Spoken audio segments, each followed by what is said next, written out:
A sector of a circle subtend 180 degrees at the center. ఏమి ఇచ్చారు? Circle యొక్క sector ఇచ్చారు.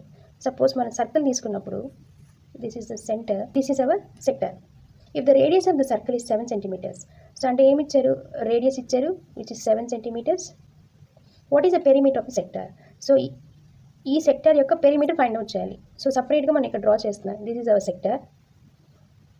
పెరిమీటర్ అంటే ఏంటి?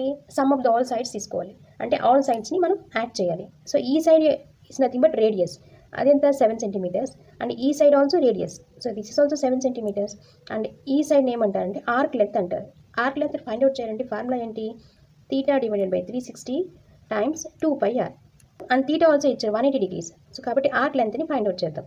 సే 180 డివైడెడ్ బై 360 టైమ్స్ 2 పై అంటే మనం రేడియన్లో 22/7గా రాసుకోవచ్చు.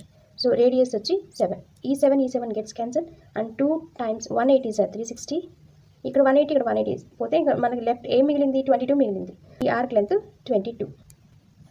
మనం ఇప్పుడు పెరిమీటర్ ఫైండ్ అవుట్ చేయాలి. పెరిమీటర్ అంటే ఏంటి? Some of all the sides. So let's take this side 7 and also this side which is 7, and arc length 22. So 22 plus 7 29, 29 plus 7 36. So option C is the correct answer.